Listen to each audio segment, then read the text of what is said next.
Right, so everyone, today I'm going to be discussing a little thing called BioNight mode. Now in the past, I've made a video called Berserker mode. What is that? And I've discussed that it's a battle tactic used by a couple of the characters in the Pack of Misfits and such. Now, BioNight mode is a similar thing. It's a battle tactic, and it's slightly different from Berserker mode, of course. That's why it has a different name. Wow, I'm an idiot. Anyway, like Berserker mode, BioNight mode has 4 different stages, each separated by, different levels of ability and such. Alright then, I'm gonna have to split this part up into 2 segments, actually, for stage 1, because, first half being Bio, the other half being Night, each of them have slightly different effects, so I'm going to explain both of them, of course starting with Bio, as the name is BioNight.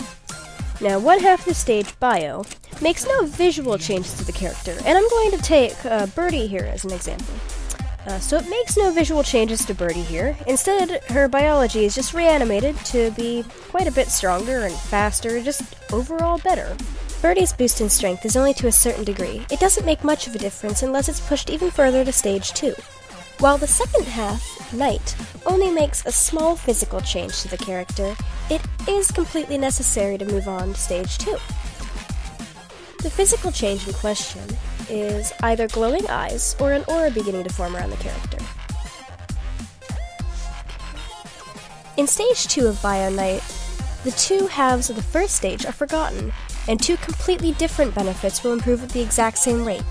Birdie's teeth and claws will usually start to grow larger and sharper than usual. Her biology is altered even further than before, although still not at its peak. Her fur will start to transition to the opposite color, although not completely. Any markings, human hair, or differentiating features will remain the same. For example, Birdie's white fur would change to black. Green would reverse to red, and the same vice versa. By this point, an aura will most definitely start forming around the character, generally a bleached out color. In the case which that wasn't clear enough, I mean a light color. By this point, thorns may or may not begin to form throughout the fur, depending on whether the character is able to reach stage 4 or not. In Birdie's case, she can. This is also where the character's personality will begin to change. A usually kind and thoughtful character will become more aggressive and snappy, but you really have to look out for the characters that already have unpleasant traits. Like Birdie, for example. These traits will get worse, creating an extremely aggressive character who is not pleasant to be around. Stage 3 of BioNight is the most powerful stage most characters can reach. This obviously discludes Birdie and a few others. Stage 3 is the further extension of the last 2 stages. Birdie's claws and teeth will become razor sharp and tipped with poison. Any wolves in the same stage or higher are immune to this poison, but it will still weaken them to some extent. This poison will gradually start to slow down other characters, and it's extremely effective when in longer battles. Birdie is also granted the ability to levitate about 2 feet off the ground.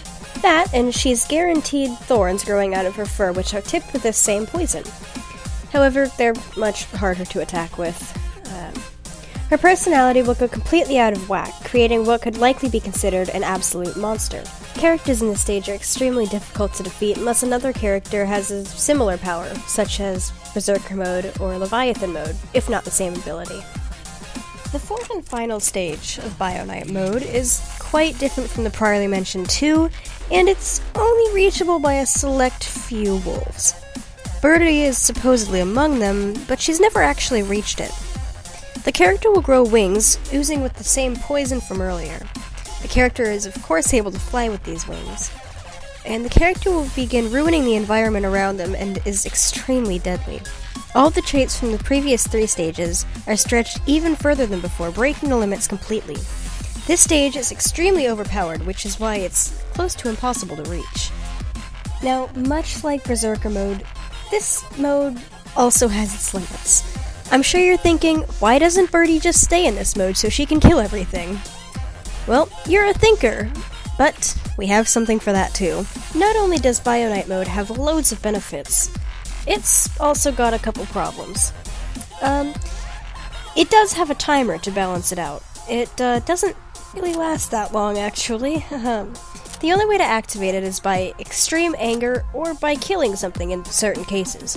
Let's say while Birdie is in this mode, she kills someone she doesn't know. This may extend her time for a couple more minutes, but killing, say, her best friend or the Pax Alpha could potentially extend her time in BioNight mode for another hour. It all depends on the victim's worth to the character. So, a stranger trying to attack them would most likely not trigger BioNight for very long, if at all. The only way for Artemis or Birdie to reach stage 4, or even 3 for that matter, is by going on an extended killing spree. Now, another con to BioNight is literal exhaustion. The way BioNight works is by taking energy that the wolf would usually use up, and then taking that energy and using it all in one focused burst. Hence why there's a timer, since energy can't really be created. Instead, the energy that the character already possessed is simply being used in a different manner. So basically, if the character doesn't get tired and literally pass out, then the timer will run out and, well, BioNight's over. The reason that killing may extend the time is actually because it releases adrenaline into the host. Of course, even with that, they wouldn't be able to stay on the mode forever, regardless of how much they killed. Energy will always run out.